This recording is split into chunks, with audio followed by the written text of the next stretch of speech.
मंडळी, जर तुम्ही इलेक्ट्रिक बाईक चालवत असाल, ईव्ही चालवत असाल, तर तुम्हाला काही गोष्टींची काळजी घ्यावी लागेल. नाहीतर तुमची बॅटरी डॅमेज होऊ शकते, नाहीतर त्याची मोटर खराब होऊ शकते. त्या कोणत्या कोणत्या गोष्टी आहेत ज्यामुळे तुमच्या गाडीचं लाईफ वाढेल, कंडिशन चांगली राहील, या सगळ्या गोष्टींबद्दल आपण बोलणार आहोत. नमस्कार, मी अमित गद्रे, न्यूज एटीन लोकमतच्या टेक व्हिडिओमध्ये सगळ्यांचं स्वागत आहे. मंडळी, ईव्ही आजकाल बऱ्यापैकी बघायला मिळतात आपल्या आजूबाजूला. प्रत्येकाच्या घरात पेट्रोल बाईकच्या सोबतच ईव्ही सुद्धा बऱ्यापैकी आता असते. कारण कॉस्ट इफेक्टिव्ह आहे. तुम्ही एकदा घेतल्यानंतर त्याला चार्जिंग करणं हे एकच त्याचं आपल्याला जी काही गोष्ट करायची आहे गाडीसाठी ती आहे, असा आपला बराचसा समज असतो. पण तसं नाहीये. पेट्रोल जी गाडी आहे, पेट्रोलची जी गाडी आहे, तिचा मेंटेनन्सचा प्रकार वेगळा आहे. इलेक्ट्रिक बाईक आहे, तिचा मेंटेनन्सचा प्रकार वेगळा आहे. आपण मुद्देसूद बोलूया. काही महत्त्वाचे मुद्दे मी काढलेले आहेत. त्यामध्ये इलेक्ट्रिक जी बाईक आहे, तिची काळजी का घ्यावी? काही महत्त्वाचे मुद्दे आहेत यामध्ये. तर यामध्ये ना काही महत्वाचे एलिमेंट्स असतात, जसं की बॅटरी आहे, त्यानंतर कंट्रोलर आहे, मोटर आहे, त्यानंतर BMS बॅटरी मॅनेजमेंट सिस्टीम आहे, सॉफ्टवेअर आहे. अशा सगळ्या गोष्टींची मिळून ती ईव्ही बनलेली आहे. इलेक्ट्रिक बाईक, इलेक्ट्रिक व्हेइकल बनलेलं आहे. त्यामुळे यामध्ये डिजिटली सुद्धा ती गाडी, त्याला त्याचा मेंटेनन्स होणं गरजेचं आहे. सॉफ्टवेअर वेळोवेळी अपडेट करणं गरजेचं आहे. त्यानंतर मोटर आहे, त्याचं क्लिनिंग आवश्यक आहे. अशा बऱ्याच गोष्टी यामध्ये असतात. आता जर आपण वेळेत त्याची काळजी नाही घेतली, तर काय होतं? गाडी तुमची व्यवस्थित सुरू राहील, पण अचानक शेवटी ते इलेक्ट्रॉनिक इक्विपमेंट आहे, त्यामुळे ते अचानक कधीतरी बंद पडेल. पण पेट्रोलची गाडी जर बंद पडली, तर आपल्याला आजूबाजूला बरेच मेकॅनिक मिळू शकतात. तसं या बाबतीत नाही होत. कारण हे तुम्हाला गाडी घेऊन थेट तुमच्या कंपनीच्या सर्व्हिस सेंटरला जावं लागणार आहे. कारण सॉफ्टवेअर रिलेटेड काही गोष्टी आहेत का, किंवा मोटर त्याची खराब आहे का, या सगळ्या गोष्टी तुम्हाला चेक कराव्या लागतात. त्यामुळे अचानक काहीतरी प्रॉब्लेम उद्भवण्यापेक्षा वेळोवेळी त्याची काळजी घेतलेली बरी असते. जर अगदी तुम्ही रेग्युलरली काळजी घेतली, तर या गाड्यांना तसा काही प्रॉब्लेम येत नाही. जर आपण बऱ्यापैकी बघितलं तर पेट्रोलच्या गाड्यांमध्ये काही ठराविक प्रॉब्लेम येत असतात. जसं की पेट्रोलमध्ये कचरा आला, त्यामुळे गाडी बंद पडली, कार्बोरेटर वगैरे. आता या टेक्निकल पेट्रोलच्या गाडीचा जो मेंटेनन्स आहे, तो आपल्याला कुठेही करता येतो. पण तसं इलेक्ट्रिक गाडीचं नाहीये. हा त्यातला महत्वाचा पहिला मुद्दा. दुसरा महत्वाचा मुद्दा, मेंटेनन्सकडे जर तुम्ही दुर्लक्ष केलं, तर कोणते कोणते प्रॉब्लेम्स येऊ शकतात. सगळ्यात महत्वाचं म्हणजे तुम्हाला चार्जिंगला अडचणी येतील. चार्जिंग न होणे किंवा स्लो होणे, अशा गोष्टी होऊ शकतात. मोटरमधून आवाज येणे. बऱ्याचदा जर आपण गाडी चालवली, तर इलेक्ट्रिक व्हेइकलचा कोणताही आवाज येत नाही, पण काहीतरी मोटरमधून बारीक तुम्हाला आवाज ऐकायला येत असेल, तर तुमच्या गाडीला प्रॉब्लेम सुरू होण्याची सगळी चिन्ह असतात. त्यामुळे वेळोवेळी मेंटेनन्स करणं म्हणून गरजेचं आहे. ब्रेक आहे, टायर आहे, इलेक्ट्रॉनिक सगळी सिस्टीम आहे, त्यामध्ये बरेचसे प्रॉब्लेम येऊ शकतात. एरर बऱ्याचदा तुम्हाला त्या डिस्प्लेला दिसू शकतो. त्यामुळे ती काळजी घेणं सुद्धा गरजेचं आहे. गाडी अचानक बंद पडण्याचा सुद्धा धोका आहे. बऱ्याचदा आपलं काय असतं, आपली डिपेंडन्सी असते. आपण अशा काही ठिकाणी जात असतो, त्याच्या आजूबाजूला रिपेअरिंगचे काही जे काही गॅरेजेस आहेत, किंवा अशा कुठल्या गोष्टी आपल्याला मिळत नाहीत. सर्व्हिस सेंटर लांब असतात. त्यामुळे तो एक प्रॉब्लेम येऊ शकतो. आणि सगळ्यात महत्वाचा आपली सुरक्षिततेचा सुद्धा प्रश्न आहे. त्यामुळे अगदीच आयसोलेटेड ठिकाण असेल कुठेतरी आणि तिकडे आपण अडकलो, तर प्रॉब्लेम येऊ शकतो. त्यामुळे गाडीकडे दुर्लक्ष का करू नये, त्यानंतर येणारे सगळे प्रॉब्लेम्स आहेत. तिसरा महत्वाचा मुद्दा आपण बघूया. तर मग आता मेंटेनन्स मध्ये कोणत्या गोष्टींची काळजी घ्यायची? आता ईव्ही घेतल्यानंतर आपण काही महिन्यांनी जाऊन फक्त सर्व्हिस सेंटरला गाडी देऊन येतो, जेव्हा काही आपल्याला वॉश करायची आणि अचानक आपल्याला आठवतं की अरे, सर्व्हिस नाही केलंय, तर तेव्हा आपण जातो. तर काय आपल्याला नेमक्या गोष्टी कराव्या लागतील? तर त्याचं जे चार्जिंग आहे, तर ते खूप रेग्युलरली करत जावा. ते कशा पद्धतीने करायचं, किती पर्सेंटेज पर्यंत करायचं, त्यावर पण आपण बोलणार आहोत. बॅटरी जी आहे ती ना पूर्ण डिस्चार्ज होईपर्यंत वापरू नका. म्हणजे अगदीच शेवटचे 1-2% राहिले तेव्हा चार्ज नका करू. शक्यतो बॅटरी हेल्थ जर तुम्हाला चांगली ठेवायची असेल, तर 20% ते 80%, आणि जर शक्य असल्यास तुम्ही 90-100% कडे जाऊ शकता. पण 20% पेक्षा खाली येऊ नका. त्याच्या आधीच जर चार्जिंग केलं तर बरं पडेल. कारण बॅटरीला पूर्ण डिस्चार्ज होऊन परत चार्ज करायला जी केमिकल रिएक्शन होणार आहे, जर लिथियम आयन बॅटरी असेल, तर अर्थात त्यामध्ये केमिकल रिएक्शन आहे आणि पॉवर जनरेशन होते त्यामध्ये. त्यामुळे केमिकल रिएक्शनला सुद्धा त्या प्रॉब्लेम होतो. त्यामुळे 20% पेक्षा खाली येऊ नका. हा झाला टेक्निकल प्रश्न. पण माझं असं म्हणणं आहे की बऱ्याचदा इलेक्ट्रिक व्हेइकल आपल्याला पेट्रोल पंप कुठेही अवेलेबल आहेत. पटकन पेट्रोल टाकलं आणि आपण बाहेर पडलो, असं होऊ शकतं. गाडी कधीही लागणारी गोष्ट आहे. त्यामुळे शक्यतो जेव्हा शक्य आहे, दिवसाच्या शेवटी अगदी संध्याकाळी रात्री गाडी फुल चार्ज ठेवत जावा, असं माझं वैयक्तिक मत आहे. त्यानंतर आणि कुठल्या गोष्टींची काळजी घ्यायची मेंटेनन्सच्या दरम्यान, तर अगदीच जे थंड ठिकाण आहे किंवा अगदीच उष्ण ठिकाण आहे, म्हणजे हीट जवळ गाडी नसावी, कारण बॅटरी आहे अर्थात त्याच्या केमिकल रिएक्शनला त्याचा प्रॉब्लेम येणार आणि बॅटरी खराब होण्याची शक्यता जास्त असते. दुसरी महत्वाची गोष्ट की पाण्यापासून सुद्धा याचा बचाव केला पाहिजे. आता या सगळ्या गाड्यांना आयपी रेटिंग असतं. आयपी रेटिंग म्हणजे काय आहे, तर त्याबद्दल पण आपण एक व्हिडिओ बनवलेला आहे, तो तुम्ही जाऊन बघू शकता. पण आयपी रेटिंग जरी असलं तरी सुद्धा त्या मोटरची, त्या बॅटरीची काळजी घेणं आवश्यक आहे. पुढची महत्वाची गोष्ट आहे की टायर आणि ब्रेक्स जे आहेत ना, तर टायर आणि ब्रेक्स ह्याच्या सुद्धा आपण दुर्लक्ष करून चालणार नाहीये. कारण ह्या गोष्टीवरती सुद्धा आपल्या गाडीची सेफ्टी आणि अ, त्याचा पुढच्या सगळ्या मेंटेनन्सच्या गोष्टी अवलंबून आहेत. त्यामुळे हवा जी आहे, टायर टायर प्रेशर जे एअर प्रेशर जे आहे ते व्यवस्थित ठेवा, कारण त्यामुळे तुमच्या मोटरवरती लोड येतो. जर हवा कमी असेल तर गाडीचं जे वजन आहे ते कुलिंगसाठी त्या मोटरवरती मोठ्या प्रमाणात लोड येऊ शकतो. त्यामुळे हवा योग्य आहे की नाही याची वेळोवेळी काळजी घेतली पाहिजे.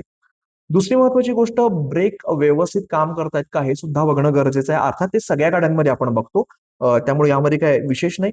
पण जर असा कधी प्रसंग आला की समोर जास्त प्रमाणात पाणी आहे, तर त्या पाण्यातून गाडी चालवताना थोडासा विचार करून चालवावं लागेल. तर या गाड्या सगळ्या स्टडी असतात. सगळ्या तशा प्रकारचे टेस्टिंग झालेले असतात. पण शेवटी ती इलेक्ट्रॉनिक वस्तू आहे, त्यामुळे त्याला अडचणी येण्याचे चान्सेस जास्त असतात. त्यामुळे याची पण काळजी घ्या. दुसरी महत्वाची गोष्ट, जेव्हा तुम्ही चार्जिंग ऑन करता, तर त्यावेळेला त्याच्या आजूबाजूला कोणत्याही प्रकारची हीट नसावी. म्हणजे जशी त्या गाडीच्या आतमध्ये जी बॅटरी आहे आणि जिथे तुम्ही चार्जिंग करताय, तर या चार्जरला आणि बॅटरीला दोन्ही गोष्टींना हीट त्याच्या जवळ नसावी. त्यामुळे सुद्धा ते पार्ट्स जे आहेत ते खराब होऊ शकतात. आता हे सगळं सगळं इरून फिरून सगळीकडे जर आपण बघितलं तर बॅटरीवरती आपलं बोलणं जास्त येतंय. कारण अर्थात ईव्ही आहे ती, त्यामुळे येणारच. तर बॅटरीचं आयुष्य कसं वाढवायचं हे सुद्धा आपण बोलूया. मी मगाशी म्हटल्याप्रमाणे 20% ते 80% ह्याच्यामध्येच कायम बॅटरी, 100% जमत असेल तर 100% पण करू शकता. पण शक्यतो 80% ते 20% मध्ये बॅटरी असावी. त्यानंतर दिवसभर गाडी जर तुम्ही वापरणार नसाल तर ती उन्हामध्ये नसावी. हीट जर लागली तर त्याचं थोडीशी बॅटरी उतरणं वगैरे असे प्रकार होऊ शकतात. त्यामुळे दिवसभर गाडी उन्हात नसावी हा महत्वाचा मुद्दा. त्याच्या पुढचा एक महत्वाचा मुद्दा म्हणजे आता गाडीमध्ये मोड्स असतात आपल्याला. एक नॉर्मल मोड असतो, इको मोड असतो आणि एक स्पोर्ट्स मोड असतो.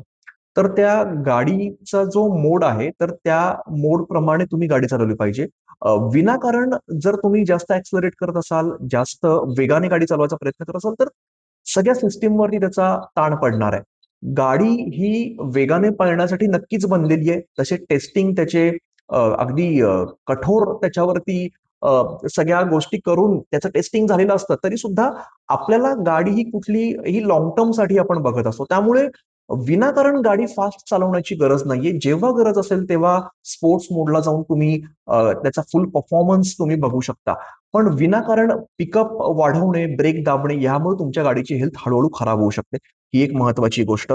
त्यानंतरची महत्वाची गोष्ट अशी आहे की पावसात किंवा पाण्यात चालवताना तुमच्या गाडीचं आयपी रेटिंग काय आहे हे तपासल्यानंतर तुम्ही गाडी चालवा. सगळ्याच गाड्या ज्या आहेत त्या अगदी पूर्णपणे पाण्यात जाण्यासाठी बनलेल्या नाहीयेत. ठराविक काही ब्रँड्स आहेत, त्यांच्या गाड्या ज्या आहेत त्या तुम्ही ठराविक धूळ आणि पाण्यापासून ते बचाव करू शकतात. पण सगळ्या गाड्यांचं आयपी रेटिंग तितकं नसतं किंवा आयपी रेटिंग नसतं सुद्धा. ज्या नॉन ब्रँडेड ईव्ही आहेत त्यांच्या, जे चांगले ब्रँड्स आहेत त्यांचं आयपी रेटिंग असतं. त्यामुळे ते चेक करून तुम्ही त्यानंतर पाण्यात किंवा अगदीच धुळीच्या ठिकाणी गाडी जर पार्क करताय, चालवताय, तर त्या ठिकाणी तुम्हाला विचार करावा लागेल. त्यानंतर बऱ्याच गाड्यांचे बॅटरी जी असते ती आतमध्येच असते, इनबिल्ट असते ती. जर तुमची बॅटरी रिमूव्हेबल असेल, तर एक तुम्हाला बेनिफिट असा होऊ शकतो, तुम्ही काही दिवस गाडी जर वापरणार नसाल, तर त्याची बॅटरी काढून ठेवा. ती बॅटरी काढून ठेवल्यामुळे त्याचं जे इलेक्ट्रिक सर्किट आहे ते काम नाही करणार आणि तुमची गाडी सुरक्षित राहील. जर तुमची गाडी बंद राहणार असेल, तर त्याचं ठराविक चार्जिंग त्याचं करून ठेवा, जेणेकरून ते पूर्णपणे डिस्चार्ज नाही होणार. हे झालं बॅटरीसाठी. आता शेवटचा महत्वाचा मुद्दा, अगदी आपण रोजच्या वापरामध्ये गाडीची काय काळजी घ्यावी, वेळोवेळी काय गोष्टी कराव्यात. तर सगळ्यात महत्वाची गोष्ट की मेंटेनन्सची जी तपासणी आहे, तो साईन येतोय का वेळोवेळी चेक करा. कारण या सगळ्या इलेक्ट्रिक गाड्यांमध्ये एक साईन येतो, जर तुमच्या कुठल्याही गाडीच्या एका पार्टमध्ये काही दोष असेल, तर तो येलो लाईट तुमचा जो आहे तो तुम्हाला पेटलेला दिसेल. त्यामुळे मेंटेनन्सची वेळच्या वेळेला तपासणी करा.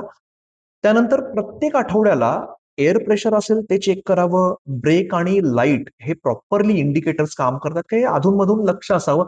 असं काय अगदी खूप जाऊन बघायची गरज नाही, पण ते बेसिक त्याकडे लक्ष असावं. बऱ्याचदा काय होतं, की इलेक्ट्रिक काही इश्यू असेल, तर एखादा इंडिकेटर फक्त बंद पडतो किंवा एक इंडिकेटर बंद पडला तर दुसरा जास्त ब्लिंक व्हायला लागतो. हे काही इंडिकेशन्स असतात. त्यामुळे त्या इंडिकेशन्सकडे सुद्धा तुम्ही लक्ष ठेवलं पाहिजे. बेसिक जे सगळं आहे, क्लिनिंग गाडीचं जे आहे ते वेळच्या वेळेला झालं पाहिजे. कारण शेवटी पाणी असेल, डस्ट असेल, या सगळ्या गोष्टींमुळे इलेक्ट्रिक गोष्टींना प्रॉब्लेम येऊ शकतो. वायरिंग किंवा चार्जर जो त्याचा आहे तो व्यवस्थित क्लीन करून ठेवणं गरजेचं आहे. जेव्हा आपण गाडी चार्ज करतो, काही वेळासाठी त्याचं चार्जरचं टेम्परेचर थोडं वाढलेलं असू शकतं. त्यामुळे तो चार्जर मोकळ्या हवेला, थोडासा मोकळ्या ठिकाणी ठेवा, जेणेकरून तो थोडासा थंड होईल. हे आपल्याला वेळच्या वेळेला काळजी घ्यायची आहे. दर 6 महिन्यांनी, कमीत कमी 6 महिन्यांनी अगदी प्रोफेशनली ती गाडी त्या त्या सेंटरला जाऊन तपासली पाहिजे. त्याचं सॉफ्टवेअर अपडेट आलंय का हे बघायला पाहिजे. आणि वर्षभरातून एकदा किमान तुमच्या बॅटरीची हेल्थ कशी आहे याची तपासणी केली पाहिजे. ऑल ओव्हर हेल्थ चेकअप केला पाहिजे गाडीचा.